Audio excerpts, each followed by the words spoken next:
sommes de retour pour vivre ensemble la conclusion de ce Grand Prix de Trois-Rivières pour voiture de la série nord-américaine Trans-Am SCCA. Nous assistons maintenant à la lutte pour la troisième position entre Lapalainen, Jones et Ron Fellows.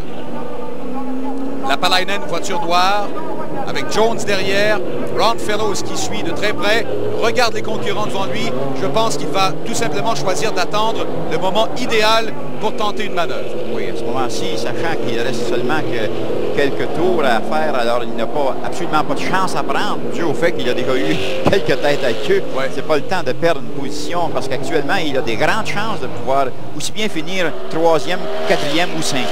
Et il veut finir troisième, Ron Fellows. Il n'y a pas de doute là-dessus. Il va tenter par l'intérieur. Attention, c'est fait devant Jones.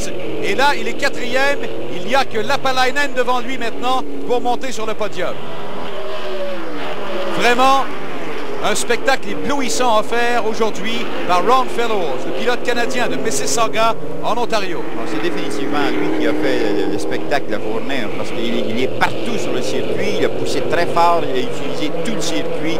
On l'a vu partout dans tous les virages, comment il utilisait le circuit et la voiture. Alors Jones et Fellows était le pilote à battre au cours de cette fin de semaine. Alors donc, le meneur est toujours Kendall, Irv Hare est deuxième, Lapalainen troisième et Ron Fellows maintenant est quatrième. Et là, il s'approche dangereusement de Lapalainen. Robert Lapalainen qui regarde dans les rétroviseurs. Le drapeau bleu est donné maintenant. Il y a beaucoup de circulation. Et là, on arrive à l'endroit peut-être que choisira Ron Fellows pour doubler, Jacques. Oui, c'est la ligne droite. La ligne droite, la portion longue. Attention par l'intérieur. On voit. Ah oui, Lapalainen est battu au freinage. Ah, définitivement. On voit que Fellows a vraiment tout utilisé ses connaissances du circuit pour pouvoir dépasser. Et il semble que Lapalainen a un problème, on ne le voit plus à l'écran. Et là, Fellows est parti, lui. Il est vraiment là, en pleine accélération, en pleine maîtrise de son véhicule également. Et là, il sait présentement qu'il a à sa portée la troisième marche du podium. Justement. Alors, il est en troisième position.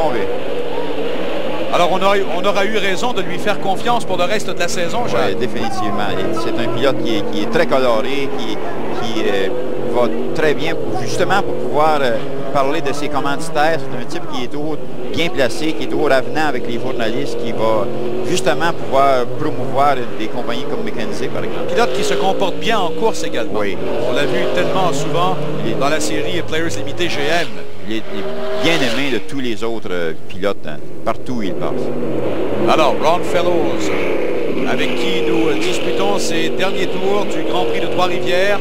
Troisième position maintenant, qui lui semble acquise, mais attention, il pourrait se produire quelque chose d'ici la fin, parce que ce Grand Prix nous a donné tellement de rebondissements jusqu'à maintenant, sans vouloir souhaiter aucune sorte de malheur à Ron Fellows. Il ne faut pas oublier que 50 tours aussi, souvent les réservoirs sont presque à sec, alors dans les derniers tours comme ça, il peut y arriver qu'un véhicule consomme davantage à un autre et il peut manquer d'essence justement dans les derniers tournants.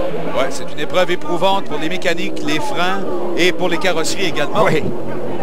Parce qu'il y a des endroits quand même extrêmement serrés à Trois-Rivières et on a vu plusieurs voitures qui ont été endommagées aujourd'hui. Et tiens, parlant de voitures endommagées, en voici une.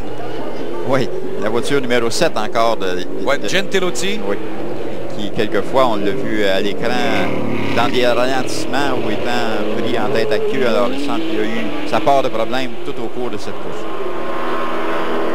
Alors donc, nous apercevons Tommy Kendall. C'est toujours lui qui mène ce Grand Prix. Nous sommes dans les derniers instants de cette épreuve, disputée dans les rues de Trois-Rivières. Irv Hare, qui lui est en deuxième position. Hare qui, je pense, va se contenter vraiment de cette deuxième position. Ne tenez pas compte de la voiture Skull Bandit, ici 28 de Jack Baldwin, qui a repris la piste. Lui, il n'est pas là. Lapalainen a dû abandonner. Là, tu as vu sa voiture, Jacques, arrêter. Et voilà, c'est fait. Victoire de Tommy Kendall. Une victoire bien méritée et qui confirme encore à quel point ce pilote domine la saison 1990. Voilà Ron Fellows qui, lui, termine au troisième rang entre les deux. Kendall et Fellows, c'est Hare qui est au troisième rang. Nous serons de retour dans quelques instants.